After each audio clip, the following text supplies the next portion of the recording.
Avisamos, bueno, voy a platicarlo con el grupo y ya le aviso un poco más tarde, o como vean. De acuerdo. Porque podría ser 15 minutos de clase, por ejemplo, si se están libres ya todos tranquilos en casa al cuarto para la 1, pues nos conectamos, aunque sea un ratito avanzamos. Si no, ya con calma de jueves. Como ustedes me digan. ¿Me avisas? Claro que sí, doctor. Gracias. Bueno, gracias a ustedes.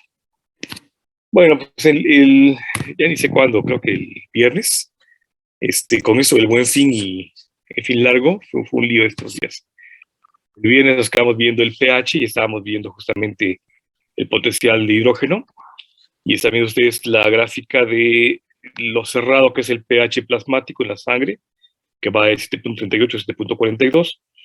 Pero lo interesante de esto es que aún con este 7.38 a 7.42, que apenas son unas unidades pues, de pH, si ven ustedes eso, significa que la concentración molar en nanomoles por litro de hidrógeno, fíjense cómo va de 42 nanomoles por litro a 38 nanomoles por litro. Es decir, apenas una pequeña variación en el pH dispara significativamente la concentración nanomolar de los hidrógenos en la sangre, en este caso, o en la solución, ¿no? Que eso es importante porque justamente partiendo del pH, voy a regresarme un poquito. Habíamos hablado del producto iónico. En todo caso, cuando hablamos del producto iónico es en qué se descompone una molécula o una partícula, algo, en sus partes elementales. Eso es el producto iónico, en los iones que lo conforman. Y entonces tomamos como referencia el agua. No es que siempre sea el agua, pero bueno, en parte el agua es el solvente universal y por tanto será en lo que prácticamente todo está disuelto. Pero decía yo, es nuestro estándar, el agua será nuestro estándar. Y entonces, si piensan ustedes en eso, significaría ver cuál es su potencial de disociación. Si pensamos en el agua como tal, H2O, que es la fórmula más estable, la más común, la que más frecuentemente veremos, pero no es la única, recuerden que es H3O, H más OH, en fin. Si la disociamos de H2O, que es la estable, significaría que se disocia en hidrógeno más oxidrilo. Porque recuerden que este primer hidrógeno que se une al oxígeno lo hace de un enlace iónico tan estable que parece covalente y es muy difícil romperlo, ¿de acuerdo? Se mantiene como oxidrilo. Y en todo caso, esta disociación hace que el hidrógeno, que sí se puede disociar más fácilmente, el segundo hidrógeno, se mantenga como el catión y el oxidrilo como el anión, dado que aún con la carga positiva del hidrógeno, pues gana por mucho la electronegatividad del oxígeno. Entonces lo consideramos un anión. De tal manera que la disociación del agua en sus partes elementales nos lleva a ponerla como H más OH, donde hay un catión y un anión, o sea, una carga positiva con una carga negativa, completando en todo caso las cargas diferenciales entre una y la otra. Ahora, si yo pienso en el producto iónico, ahora voy a pensar en el potencial de disociación. Ese potencial de disociación lo voy a llamar como pK. Y entonces, este producto iónico del agua, que es mi potencial de disociación, es decir, cuánto se disocia, en qué parte se disocia una molécula, un átomo, lo que sea. Entonces, me dice que es el hidrógeno más el oxidilo positivo y negativo sobre la molécula total del agua, o sea, sobre la totalidad de la molécula. ¿De acuerdo? Ese es mi potencial de disociación. En esas son las partes en las que se disocia mi molécula. Y ahora, ya que veo el potencial de disociación, yo puedo ahora asumir un balance de ver qué tantas moléculas positivas o negativas hay en esa molécula, particularmente porque está en disolución. Y entonces, con este potencial de disociación, este pK, ahora yo voy a tener dos tipos de pKs. El pKa, si me enfoco en las moléculas catiónicas, cuán ácido está esto sobre la molécula total diferencial, o el pKb, si me enfoco en las moléculas aniónicas, cuán alcalino o básico está mi molécula y en mi solución sobre la totalidad de la molécula, ¿de acuerdo? De tal manera que yo puedo calcular el pKa, que sería el pH, o el pKb, que sería mi pOH, asumiendo el potencial de acidez o el potencial de basicidad. Y es así como voy a calcular después el pH como tal. Entonces aquí queda claro, chicos, el producto iónico del agua y el potencial de disociación.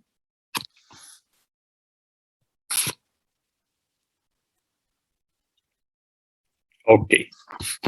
Ahora, significa que hay un equilibrio. Siempre que hablamos de la disociación existe un equilibrio. así como hay un negativo y un positivo y viceversa.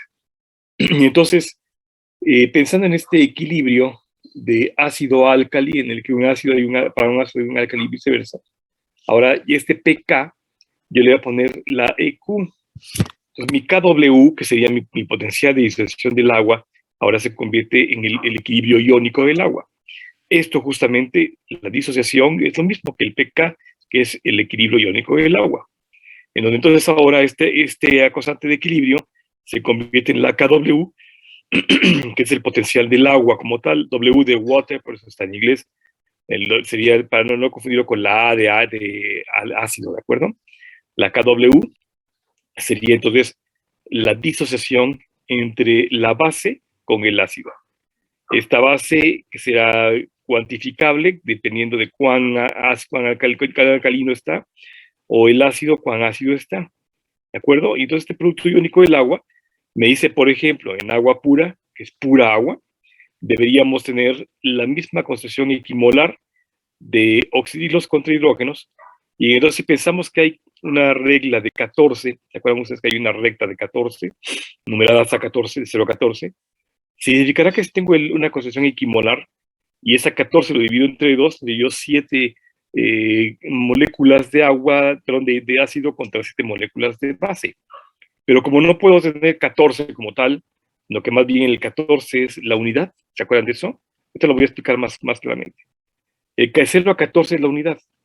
Entonces esa unidad la divido entre 2 y digo, bueno, tengo 0.5 de hidrógenos contra 0.5 de aniones.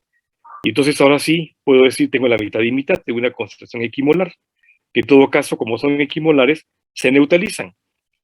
Y entonces ahora sí ya digo, tengo la mitad de 14, que son 7. O sea, 1 por 10 a la menos 7 de hidrógenos contra 1 por 10 a la menos 7 de oxidrilos. Para que en conjunto me den 1 por 10 a la menos 14 o 1 por 10 a la 0. ¿De acuerdo? Creo que va a quedar más claro con esta. Ahora, el punto es que, ¿pero puedo seguir? ¿Sí? ¿No hay problema?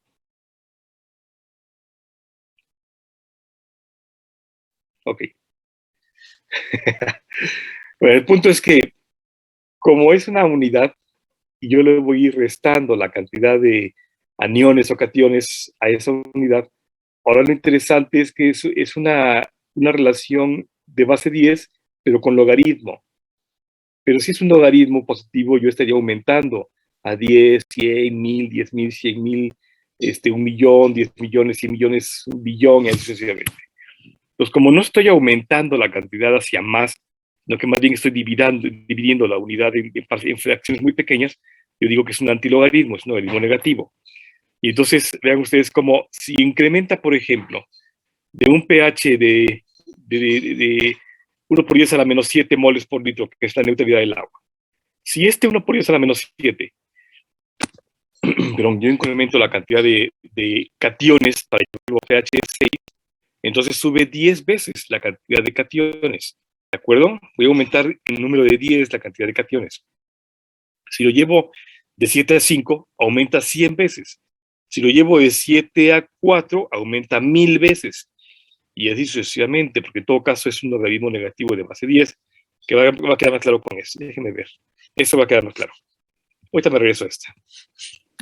Entonces, el punto es que a partir de esta relación, si yo tengo esta gráfica, pues, en la que tengo de 0 hasta 14, asumiendo esta parte la ácida, esta parte la básica, y voy a ver cómo disminuye la cantidad de iones positivos, yo puedo ver ahora, por ejemplo, si tuviera un ácido fuerte, supongamos que tengo un ácido fuerte, un ácido cuyo pH esté cercano a 0 o en 0. Y entonces este ácido nítrico, por ejemplo, ácido sulfúrico, grado químico, cuya pureza es del 98, 99%, y lo tengo en pH de 0 o 0 punto y algo, yo tendría entonces toda esta cantidad de iones catiónicos, que comparado con la cantidad de iones aniónicos sería una cantidad muy pequeñita, apenas tenue. Se ve aquí la línea azulita, no sé si logran ver en la pantalla. Y en todo caso, eso significa que en esta recta de 0 a 14, yo tendría entonces 1 por 10 a la menos 0, 1 por 10 a la 0, o sea, 1, la unidad que decía yo, de iones positivos, contra 1 por 10 a la menos 14 de iones negativos. Como ven, es una relación inversamente proporcional, en la que en la medida que aumenta esta cantidad, en realidad aumentan los números los numerales hacia la derecha después del punto. Pero que aumenten los numerales significa que disminuye la cantidad, ¿cierto? Porque es inversamente proporcional. Es decir, tengo 1 por 10 a la menos 1, tengo 0.1. 1 por 10 a la menos 5, tengo 0.00001, ¿de acuerdo? Entonces, cada vez es más pequeñita la cantidad. De tal suerte que del otro lado, los iones negativos están por 1 por 10 a la menos 14. O sea, tengo 0.00001, 2, 3, 4, 5, 6, 7, 8, 9, 10, 11, 12, 13, 14. Toda esta cantidad de ceros a la derecha del punto, ¿de acuerdo? Por eso es negativo, porque estoy restándole. Y en todo caso significa que si yo tuviera solamente un cerito, tendría yo 10, 100, 1000, 10.000, 100.000, un millón, 10 millones, 100 millones, un billón, 100 millones, así sucesivamente. En este punto, en el que he llegado a la concentración equimolar de iones negativos, tengo una 100 billonésima parte de iones negativos contra la totalidad de iones positivos. De allá que mis ácidos fuertes, como los que mencioné, los que están en pH 0 de 1, tienen una gran cantidad de cationes. Y una pequeñísima cantidad, una de cada 100 billones de partes, una 100 billonísima parte de iones negativos. ¿Cómo competir los iones negativos contra tantos positivos? En ese sentido, gana por mucho la electropositividad, por tanto la acidez se vuelve un ácido muy fuerte comparado con la base, que en este caso está sumamente debilitada, ¿de acuerdo? Y así es como puedo ir viendo en esta relación logarítmica negativa inversamente proporcional, veo como en la medida que disminuyen los iones negativos, pero los iones positivos aumentan los iones negativos. Es decir, si yo ahora tuviera 1 por 10 a la menos 1, tendría 0.1, o sea, una décima parte solamente he perdido. Pero aquí bajaría a 1 por 10 a la menos 13. Y luego aquí tendría yo sucesivamente, ¿no? 1 por 10 a la menos 2, 1 por 10 a la menos 12, y así sucesivamente. Entonces veo como inversamente proporcional a la cosa, va disminuyendo la cantidad de iones positivos, pero aumenta la cantidad de iones negativos. Claro, le voy aumentando de base 10. Por eso ese yo, fíjese, sí es muy importante. Porque si tengo en todo caso una solución de pH 0 y la llevo a pH 3, significa que aumenté, fíjense, de 0 a 13, 1, 2, 3 acá, a 1 por 10 a la menos 3, aumenté 10, 100, 1000 veces la cantidad de iones negativos, porque esta cantidad que disminuyó acá de este lado va a aumentar de este lado. ¿De acuerdo? Entonces, fíjense, de 1 a 3, de pH 0 a 3, perdón, aumenta 1000 veces la cantidad de iones negativos y consecuentemente disminuye 1000 veces la cantidad de iones positivos. Por eso es inversamente proporcional. Cuando lo ácido está muy alto, lo básico está muy bajo.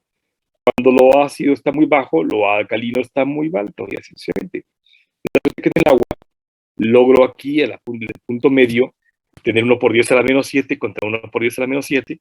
Entonces ya no hay una competencia entre negativos y positivos, y en consecuencia, cada ácido se junta con una base, nadie gana, no hay uno más fuerte ni uno más débil, y en consecuencia se neutralizan. En cambio, en este modelo que estoy planteando acá, no, porque en todo caso, si veo cómo gana por mucho la positividad, y si son iones positivos, son cationes, si son cationes, son ácidos. ¿De acuerdo? ¿Queda claro, chicos?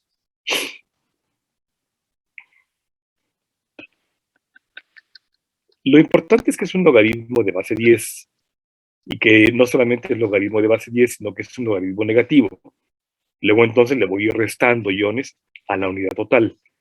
Cuando yo llegue al punto en que tengo un pH de 14, aquí, hasta este punto, un pH de 14, significará entonces que tengo la unidad de iones negativos, aniónicos, por tanto básicos, y tendré solamente una 100 billonésima parte de iones positivos o ácidos, que inversamente ahora no podrán competir para nada con la basicidad tan fuerte que tiene ahora la solución.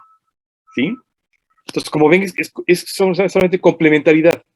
En la medida que disminuye uno, aumenta el otro y viceversa. ¿Queda claro, chicos? Déjenme regresarme al anterior. ¿Sí? Por eso es que esta concentración de pH es un logaritmo, pero es de base 10, en todo caso un logaritmo negativo.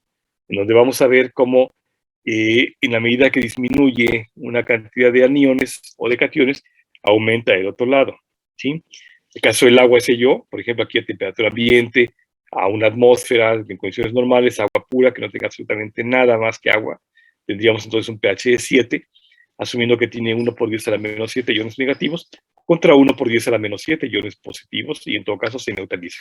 Por eso el agua es una molécula completamente neutra, ¿sí?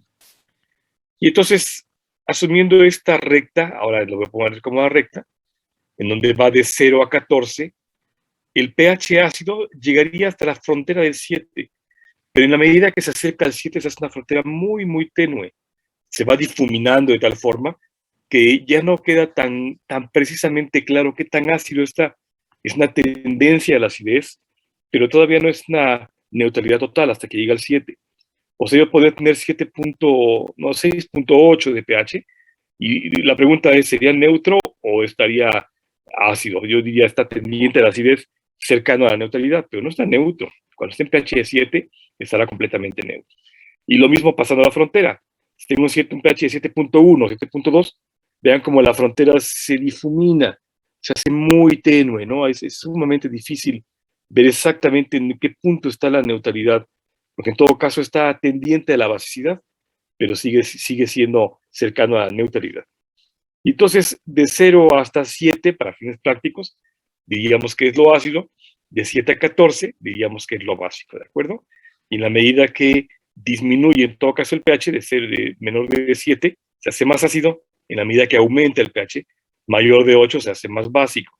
Así podemos ver entonces la cantidad de iones que tiene en disolución. Si hablamos de pH, el cálculo del pH, tomando en cuenta el numeral, pues, como tal, de los iones positivos, es muy fácil de calcular. Porque si ven ustedes, el pH de 0 tiene 1 por 10 a la menos 0. El pH de 1 tiene 0.1 iones positivos. El pH de 2 tiene 0.001. El pH de 3 tiene 0.0031 y así sucesivamente. De tal manera que si nos dan el numeral de la concentración de iones positivos, aquí estos, es muy fácil calcular el pH porque corresponde, el numeral del logaritmo corresponde con el pH como tal. Es decir, 1 por 10 a la menos 5 será pH de 5, 1 por 10 a la menos 11 será pH de 11, ¿de acuerdo? Porque lo que estamos contando es la cantidad de iones positivos. Cuando llego al pH 12, por ejemplo, aquí, este pH 12 me dice que tengo 0.00000000001 iones positivos. Estoy cuantificando los iones positivos, es el potencial del hidrógeno. Es el producto iónico de esta solución, asumiendo y observando solamente el pKa, la cantidad de iones positivos, que en este caso sería 1 por 10 a la menos 12. Pero en consecuencia, entonces yo tendría una mayor cantidad de iones negativos, porque tengo una pequeña cantidad de iones positivos, ¿de acuerdo?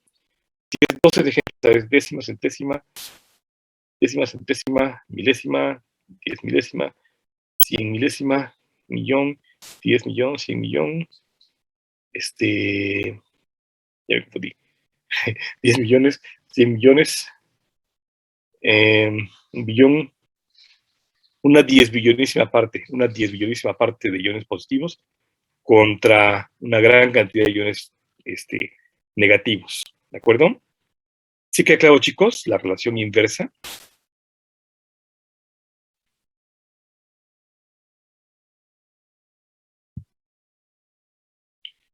Bueno, supongo que sí.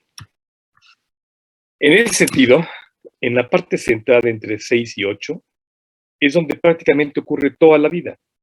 Aquí, prácticamente ahí, ocurre todas las funciones vitales de prácticamente todo.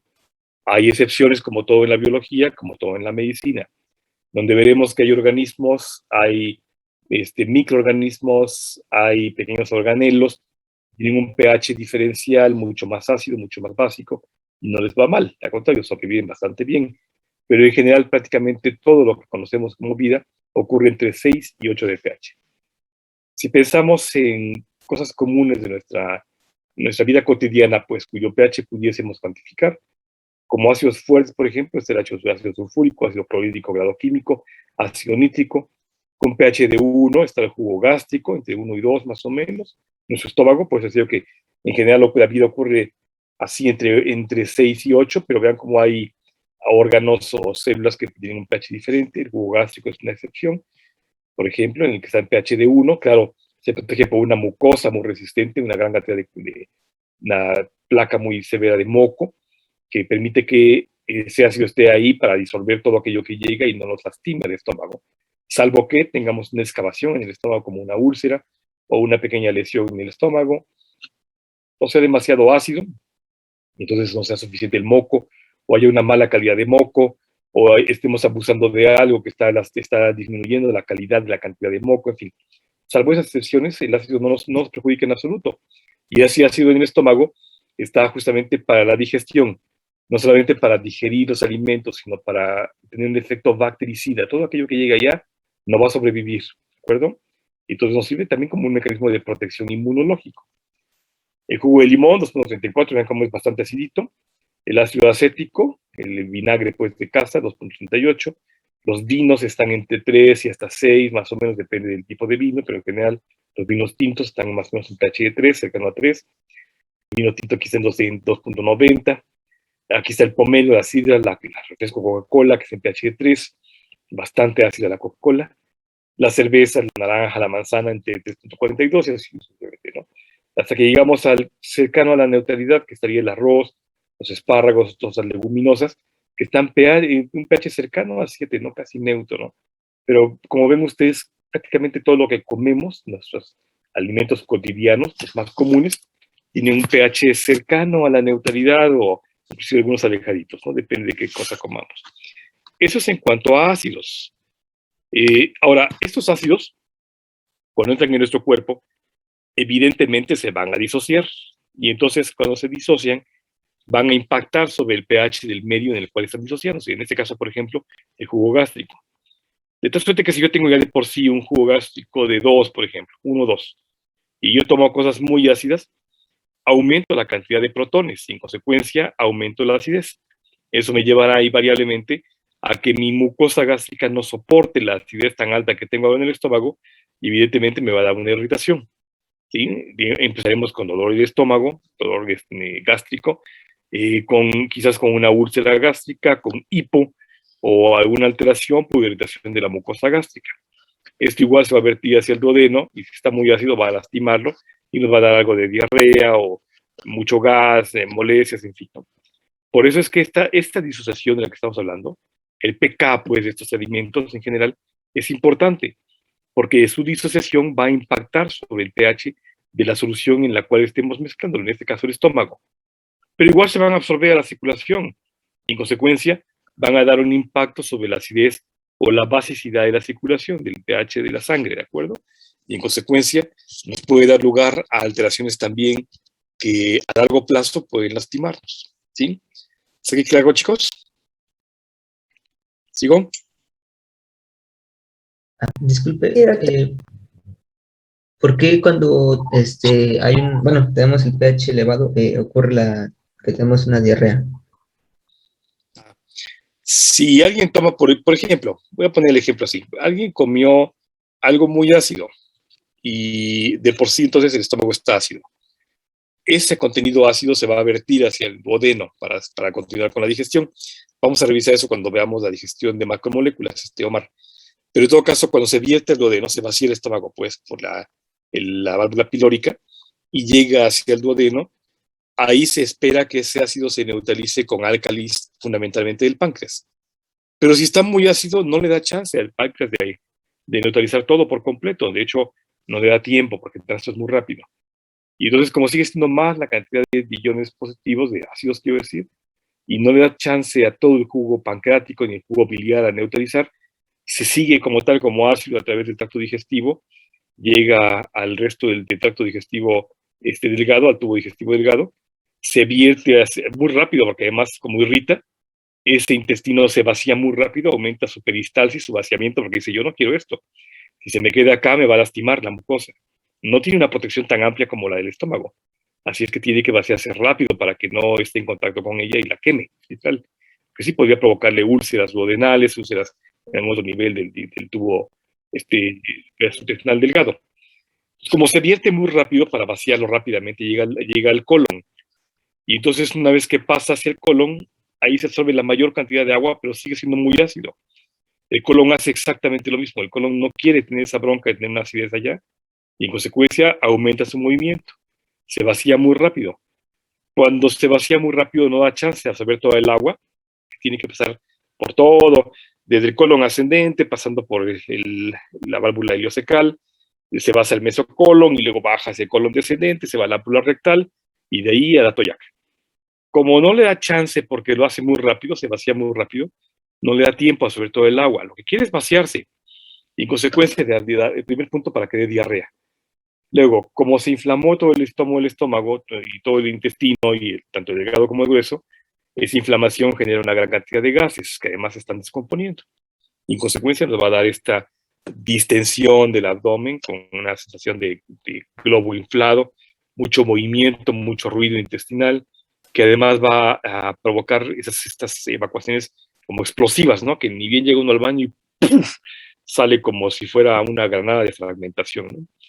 Entonces, además de eso, ese vaciamiento muy rápido lo hace justamente perdiendo la mayor cantidad de agua. Inclusive, diarreas muy ácidas pueden provocar hasta un ardor cuando salen hacia el exterior, ¿no? A través de la ámpula rectal, pueden provocar un ardor como una quemazón, ¿no? Se siente caliente. La gente dice es que siento que se hace como muy caliente y arde, ¿no? Deja ardoroso y lastimada toda la mucosa. Pues justamente porque está tan ácido y se vació tan rápido que la intención era sacarlo del cuerpo lo más pronto posible para que no quemara más de lo que ya estaba lastimado. ¿Ya, Omar? Sí, gracias. Ok. ¿Alguien más iba a decir algo? ¿No? Bueno, ejemplos de álcalis también de nuestra dieta común, las galletas saladas, el agua de mar, por supuesto, cuyo pH está bastante alcalino, pasando el 8. Aquí está el bicarbonato, el bórax, los productos de limpieza como el Clorox, Cloralex, que tienen la mayor cantidad de cloro, están cercanos a 9. Aquí está la leche de magnesia que utilizamos justamente para neutralizar esas cosas, mi querido Mar. Cuando comimos algo muy ácido, pues le echamos leche de magnesia porque tiene un pH de 10 y en consecuencia neutraliza algo de ese ácido del estómago y alivia la sensación de dolor, de ardor, y cuando pasa al intestino no va a irritar tanto. Aquí está el amoníaco y la agua jabonosa, muchos detergentes para lavar platos que tienen fundamentalmente lejías, que son astringentes importantes, los limpiadores de hornos, vean cómo están entre 13, y por supuesto el hidróxido de sodio 1 molar, que es nuestro extremo para la basicidad más alta que podamos tener, ¿no? Que está en pH de 14. De tal manera que, si ven ustedes esto, pues difícilmente ya uno come algo por arriba de 10, ¿no? Difícilmente. Todo lo demás que está por arriba de 10 ya nos lastimaría bastante el estómago. Está tan alcalino que neutralizaría prácticamente todo el ácido de nuestro estómago y nos puede dar lugar a problemas. Que de hecho lo vamos a revisar ahora que veamos el balance ácido básico, veremos modelos en los que la gente abusa, por ejemplo, de la leche de magnesia, estos antiácidos, y en consecuencia acidifica su estómago y le da problemas. Vamos a ver ese modelo clínico justamente cuando veamos el balance ácido básico en el cuerpo, los modelos clínicos quiero decir. Pero difícilmente sé yo, algún alimento está por arriba de 11, ¿no? Siempre están por debajo de 9 inclusive los alimentos, y suelen ser más bien alimentos cercanos a la neutralidad, o inclusive ligeramente así, todo lo que más comemos, ¿no? ¿De acuerdo? Ahora, pensando en el pH, hace muchos años, siglo pasado, este hombre, Sorensen, hizo un estudio muy amplio sobre las condiciones de pH en nuestro cuerpo. Y de hecho, a principios del siglo pasado, en 1909, publicó estos trabajos justamente asumiendo las descripciones del pH. De tal manera que él se enfocó mucho en la acidez. De hecho, es el ácido de Sorensen. Y entonces, él fue uno de los que acuñó el concepto de ácido, de un vocablo griego que significa agrio. Si piensan ustedes en las cosas ácidas, como el limón, como los cítricos en general, pues todos son agrios, así es que comparten ese sabor agrio, ¿de acuerdo? Sin embargo, Sorensen decía que los ácidos, que eran agrios, eran compuestos químicos que cuando se diluyen en el agua aumentan la cantidad de ion hidronio. Él se enfocó en el ion hidronio, o sea, en el H3O. Conste que estamos viendo algo de los inicios de la descripción del pH, ¿eh? Y entonces el concepto de pH de Sorensen decía que aumentaba la cantidad de ion hidronio, ¿de acuerdo? Él decía, si es positivo y es catiónico, luego entonces debe ser H3O, que es el más catiónico de todas las moléculas del agua. Un poquito después, Bronstein y Lowry hicieron otra descripción y dijeron, ok, está bien, sí, aumenta la cantidad de ion hidronio, pero más bien el ácido es aquel compuesto que va a donar electrones, va a donar el catión, ¿de acuerdo?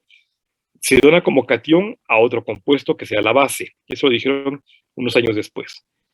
Ahora, esta es parte de la historia de la bioquímica y es quizás algo arcaica, pensando en que ya no es cierto todo lo que ellos pensaron. O sea, son los inicios del pensamiento bioquímico, ¿de acuerdo? Pero es importante porque si pensamos en ello desde el punto de vista didáctico, algo tenían de razón. No necesariamente se convierte en el ion hidronio, porque piensen ustedes, por ejemplo, en el ácido clorhídrico, HCl. Este HCl se va a disociar en H más Cl, H cation, Cl anión. Y entonces, si yo pongo ácido clorhídrico en agua y se disocia en H más Cl, mi agua se disocia en H más OH, H del hidrógeno del ácido se va a asociar con el OH, ¿cierto? De mi agua. Entonces, H más OH me forma agua. Y el cloro de mi ácido clorhídrico se va a asociar en todo caso con el catión, que es mi hidrógeno. Así que vuelve a formar HCl. Como ven, el producto iónico del ácido clorhídrico, cuando se disocia en el agua, forma agua y regenera el ion ácido clorhídrico. En todo caso, este ácido clorhídrico se vuelve a disociar y forma agua y vuelve a generar ácido clorhídrico. Entonces, como ven, no necesariamente se forma ion hidronio, lo que más bien se forman otros ácidos. Ahora, ¿qué tanto ácido hay? ¿Qué concentración de ácido tan alta puede haber? Como el estómago, que tiene ácido clorhídrico, que en todo caso se forma mucho más ácido que moléculas de agua. Eso es lo importante. Lo interesante es que se forman moléculas ácidas cuando están disociándose y asociándose con el solvente. Eso es por un lado, asumiendo lo que Sorensen dijo, conste, ¿eh?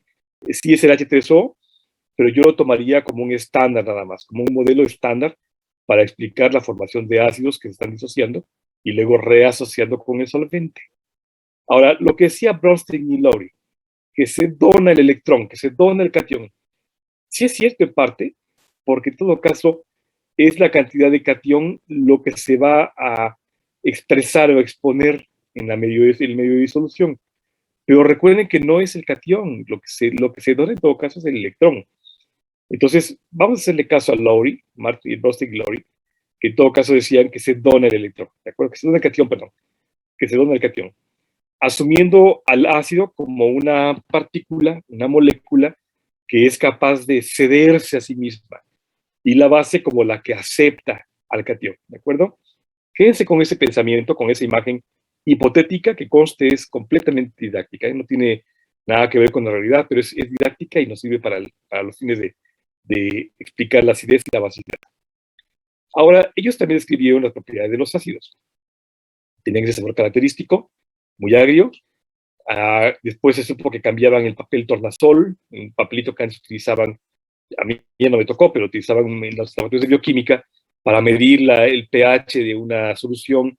Tomaban un papelito especial que se cambiaba de color dependiendo si estaba ácido o alcalino, y cuando se ponía de azul a rosadito, estaba muy ácido, anaranjado metilo a rojo, o con algunas otras sustancias como la fenolftaleína, se convertían en incoloro. Luego dijeron que era corrosivo. Prácticamente todos los ácidos, ellos describieron su potencial corrosivo. Y esa corrosión tiene que ver con el robo de los electrones, justamente. Entonces, como ven, Bronstein y Lowry decían que se cedía el catión. Más bien lo que hace es que roba electrones, ¿no? Interfiere con los electrones. Por eso son corrosivos. También describieron que daba quemaduras. Prácticamente todos los ácidos eran tan corrosivos que provocaban quemaduras. No solamente en la piel, sino inclusive en superficies en las que estaban en contacto. Y lo más importante que vieron es que conducían la electricidad en disoluciones acuosas.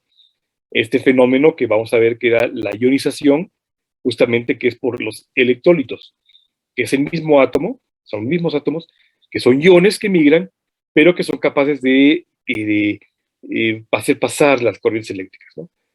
Cuando vimos algo de los átomos, si se acuerdan, vimos los experimentos que se hacían con agua, con ácido clorhídrico, con hidróxido de sodio, ¿se acuerdan?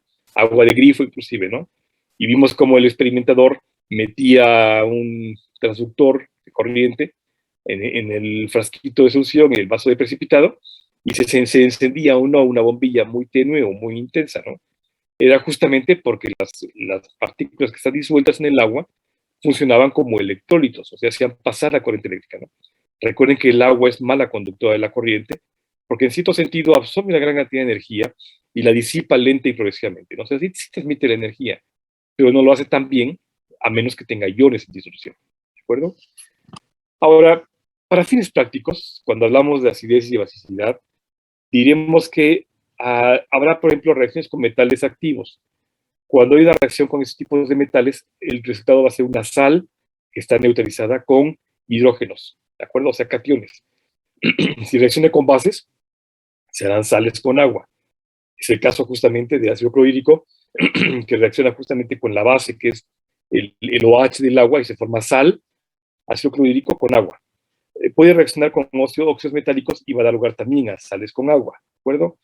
Es decir, lo que generalmente observamos cuando hacemos estas asociaciones de ácidos o bases es que se forman sales, porque el objetivo es la neutralidad. Siempre en la vida lo que se busca es el equilibrio, y ese equilibrio a veces es la neutralidad, ¿de acuerdo?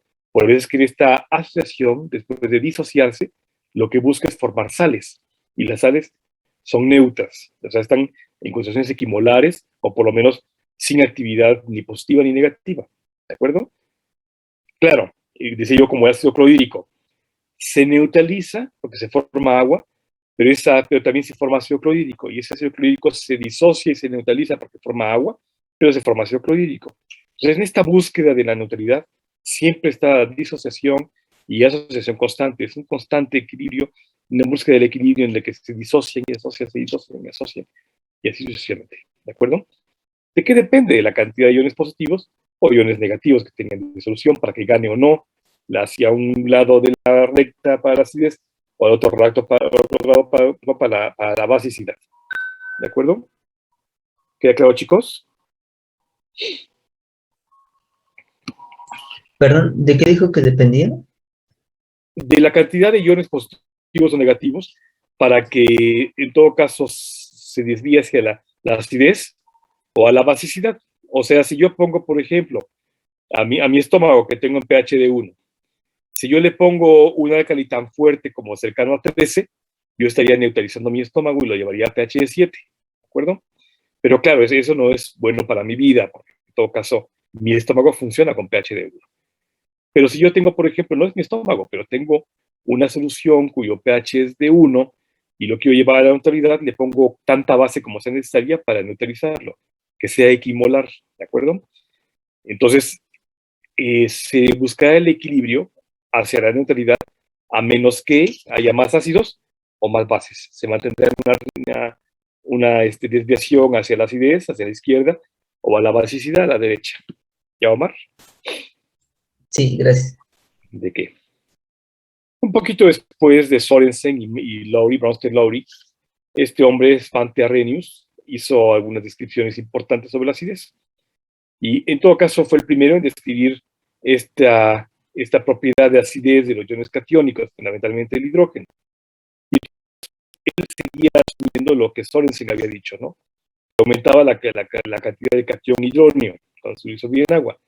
Pero en todo caso, este concepto de acidez de Arrhenius, que estaba muy, muy casado con la idea de Sorensen, tan primitiva de principios del siglo de Sorensen, él seguía diciendo que se formaba el ion hidróneo. Pero él asumía que el ion hidróneo era nada más el modelo para explicar cómo se daba la relación de los ácidos.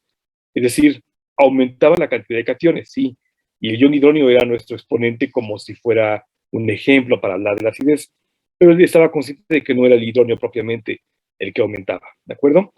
Es importante el modelo de Arrhenius, igual que el de Sorensen, porque seguía hablando de la cantidad de iones catiónicos que estaban aumentando en un medio de disolución. Entre más cationes, más ácido. Entre más positivos, mucha mayor acidez. Que en todo caso, desde ello impactaba sobre la desviación de la curva hacia la acidez o hacia la basicidad, dependiendo de qué ion estuviera yo aumentando, ¿sí? Y entonces yo he hecho una molécula cuya disociación va a dar lugar a que se disocie más en cationes, voy a aumentar la acidez y por tanto va a disminuir el pH. Si al contrario, se disocia más hacia básicos, entonces aumenta el pH y en consecuencia se hace mucho más básico. ¿De acuerdo? ¿Sí queda claro, chicos?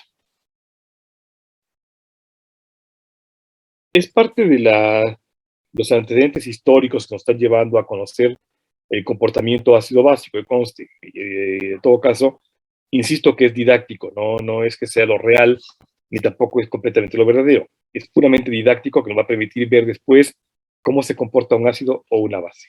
¿Puedo pasar? Chicos, ¿puedo pasar? Sí. Bueno. Asumiendo los conceptos de Sorensen, Bronsted-Lowry y ahora de Svante Arrhenius, el ácido de Arrhenius, entonces, dicen ellos, conste, es didáctico. Mi pKa, este potencial de disociación ácido, serán los donadores de electrones, en todo caso los donadores de cationes. Por tanto, si yo tengo esta relación de HA, en donde H es el hidrógeno, A es el álcali, yo veré cómo en todo caso se va a donar este catión hacia este anión. En cambio, el pKb será el aceptor de cationes. Conste que es didáctico, insisto en eso, conste que es didáctico. Pero el ácido entonces se dona, se cede, y la base acepta. Partiendo de eso, vamos a ver que hay reacciones conjugadas. Siempre que pensemos en un ácido y una base, siempre diremos que es el par conjugado. Es decir, para cada ácido hay una base, para cada base hay un ácido. Ese es el par conjugado, ¿de acuerdo? Es el contrario en cuanto a el pH de cada uno de ellos. Y entonces, siguiendo esos conceptos primitivos, pero digo muy válidos, didácticamente válidos, diríamos que los ácidos fuertes van a donar totalmente sus cationes. Estos ácidos fuertes se desprenden rápido, violenta y totalmente de sus cationes. En cambio, las bases fuertes aceptan casi completamente todas sus cationes. Rápida y violentamente las aceptan. Si yo tengo un par conjugado fuerte, yo espero que su par conjugado sea también otro fuerte. O sea, para un ácido fuerte, una base fuerte. Para un ácido débil, una base débil. Eso es lo que yo espero conste, ¿no? En una relación lo más estable posible, en la que uno se desprende por completo y lo va a aceptar por completo el otro, ¿sí? Hagamos de cuenta que es un intercambio de ropas, en donde uno se desprende por completo de lo que lleva y el otro lo acepta por completo, se lo pone, ¿de acuerdo? Esa sería la relación correcta. Si yo tuviese uno que se desprende por completo de todo y cae encueradito, y el otro más bien acepta una que otra prenda y deja lo demás tirado, entonces la relación no funciona tanto porque se queda algo disuelto en el medio que no se va a conjugar ni tan rápido ni totalmente, ¿de acuerdo? Por eso es que la relación ideal es que sea un fuerte con un fuerte, un débil con un débil. El débil que se va quitando una prenda y cuando se quita una, se la pone el otro y luego se quita otra y se la pone y así sucesivamente, de tal forma que no tengamos nada más en el medio de distribución que lo que se está quitando uno y se está poniendo el otro. Y entonces, en esta relación del par conjugado, lo que veo yo es justamente el potencial de disociación.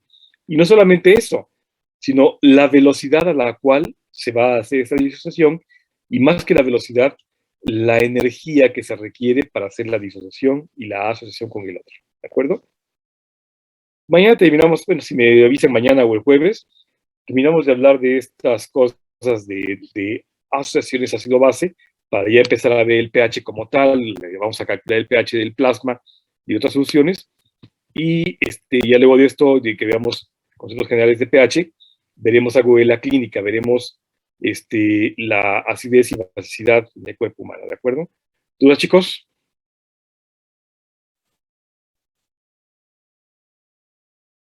Hoy han estado muy callados, salvo Omar.